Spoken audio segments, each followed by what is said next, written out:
So I'd been waiting a couple of days for the vote to actually happen, but the Iraqi Parliament finally held their emergency meeting on the topic of the American assassination of Iranian General Qassem Soleimani.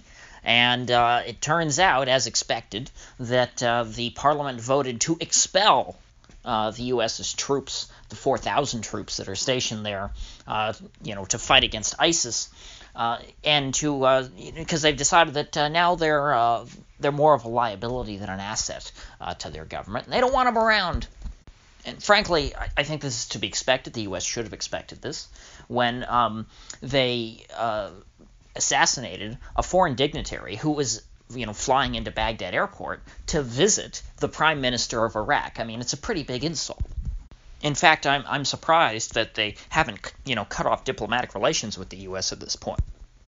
Because as much as, you would expect that this assassination would have enraged Iran, and I'll get to that later, this was pretty emasculating for the Iraqi government. To just have the U.S. running around acting with impunity like they're the ones in charge, which, of course, in reality, that's how the U.S. sees the relationship between the U.S. and Iraq. The U.S. tried, after they invaded in 2003, desperately to turn Iraq into one of their satellite states, and frankly, it just didn't work out that well. The Iraqi government has had every incentive to take the American money and to accept American oversight and become an American satellite. It would have been the easy way out. They could have had free arms forever, which they kind of have. But they, before America ever came into Iraq, they had a personal loyalty to Iran. And, because Iran, for a lot of these people, had shielded them for a couple decades, during the reign of Saddam Hussein. And the U.S. thought that they could come in there and install these Iranian allies into the government and then win them over with money. And in fact, they were so confident in their ability to buy the loyalty of these people that they, have treated them like puppets. So it's no surprise that these people who already were loyal to Iran are now, and sort of just tolerated the United States, are now outright anti-America. There wasn't much debate in the Parliament about, what should be done in this case. It seems pretty clear to them that they don't want these 4,000 U.S. troops in their country because, frankly, as long as the U.S. troops are there, that seems to be a pretty decent starting point for a war with Iran. Those guys are going to be the tip of the spear, which means that Iraq is going to turn into a battlefield yet again. Something I'm sure that all these people would like to avoid. Now, like I said, even though I said there was not much debate in Parliament, it didn't seem that the opposition was really participating in this debate. From what I understand, a lot of the Sunnis and the Kurds just didn't show up to this meeting, perhaps because they knew, how that the vote would be decided pretty well beforehand, and that the Shia supermajority, even if all the Sunnis and Kurds voted against removing the American troops, which who knows if they even would have done that. That the Shia would have overwhelmed them and voted to kick the U.S. out. It's also interesting that even the Prime Minister of Iraq decided to come down to Parliament and make a speech in favor of why they should expel the U.S. troops. Now, President Trump, upon hearing news of this, was apparently not very pleased. He lashed out in anger when he was asked about it, and essentially said that he's going to put terrible, terrible sanctions on Iraq for doing this. Doesn't really seem why. Doesn't have much actual reasoning other than just that he's mad at them for voting this way and for withdrawing their consent because the U.S. likes to say, oh, we're not one of these old school, 19th century or earlier imperial powers that just goes and takes over countries and imposes our will on people. See, the Iraqi Parliament asked us to be there. We have permission. And so whatever we do there, that's with their consent. It's like the consent of the governed. It's like that whole myth. Well, here we see that the myth of, voluntary military occupation is, being completely shredded. And so perhaps we should thank Trump for that, for taking the mask off, for making it clear to everyone that no, the Iraqi government does not have an option here over whether or not their country is to be occupied by U.S. troops. If the U.S. president says that he wants his troops in Iraq, he's going to have them in Iraq. Now, I don't know if President Trump will follow through on this threat of sanctioning Iraq and what those sanctions will look like. Of course, I don't know how many Americans would remember, but I'm sure a lot of Iraqis would remember that, during the 90s and up until the 2003 invasion, there were some very heavy sanctions on Iraq that, have been blamed for the deaths of like 1.5 or 1.6 million people or something. And there's this famous interview with Madeleine Albright, the Secretary of State under Bill Clinton, in which she was asked that, there are, I forget who was interviewing her. It was a woman on 60 Minutes was interviewing her and said, hey, there are reports that, as of the point of that interview being recorded, up to 1 million Iraqis had died as a direct result of the sanctions.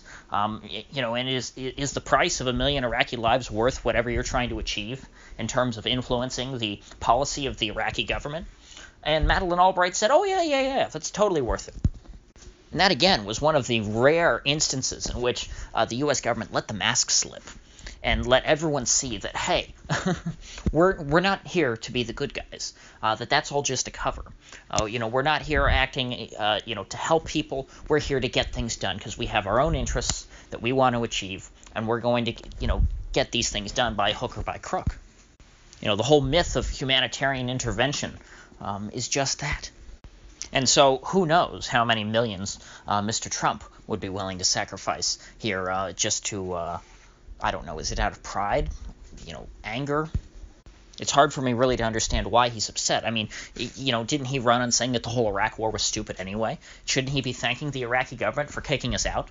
Because now, he doesn't have to fight the generals and argue with them about why the troops should be taken out. Shouldn't Trump already believe this? In fact, I was talking to a Trump supporter this morning about this, and when they heard the news that Iraq had, kicked the U.S. out, they said, "Oh, yay, that's great." And then when I told them Trump's reaction, they were quite upset because this is the exact opposite of what people who voted for Trump expected. They thought that Trump was, against the wars, because that's what he said. He said, hey, I was against the Iraq war. I think that the war in Afghanistan is dumb and needs to end. I think we should let Russia handle Syria. And yet here we are, just a few wrong moves away from a war with Iran. Maybe even 1 or 2 moves away from a war with Iran. If this whole episode has taught me anything, it seems pretty clear that the swamp has consumed what goodness might have existed in Trump's heart, and that he's pretty well in now with the military-industrial complex and with the foreign policy establishment. He seems to be buying in 100% into all this crap about how the U.S. needs to be there and how it is our right to be there. And I guess that there is one little thing that Trump is sticking on here and picking on and trying to use as his excuse for not leaving to, I guess, save a little bit of face. He's saying, oh, well, we want to be paid for the base that we built or some such crap. As if the U.S. military is making any money by actually being there. I mean, you'll lose money every day by having the military there. You should be happy just to cut your losses. You'll never get any of that money back. And besides, it's all paid for by debt that you're not going to pay back anyway. I have a feeling that none of this will really matter in the end, though, because today actually was Qassem Soleimani's funeral, and it attracted about 5 million people. The estimates are, and there's aerial footage of Tehran, and that 5 million number might not be entirely made up. It certainly was a lot of people.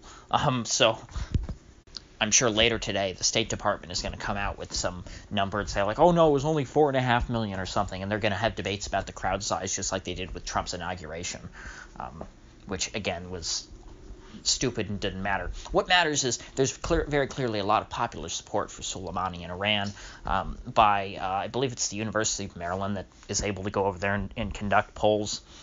He has something like an 80% approval rating. And again, those are not polls done by, state media saying that he has an 80% approval rating. These are, American universities, which, if anything, since they are funded by the U.S. government, should be biased against Iran. But anyway, now that Soleimani's funeral is over, I think that, come tomorrow, people will be expecting the retaliation to begin. I think that probably a lot of the Iranians have been sort of taking this period of mourning up until the time of his funeral and not really wanting to get involved in anything. Of course, I also said that I thought that the reason why they were holding off maybe was fear and trepidation over making the wrong move and getting themselves wiped out. But the way people were talking at the funeral, they're really playing up the expectations for the response. They are making it clear that, the day of vengeance will come soon.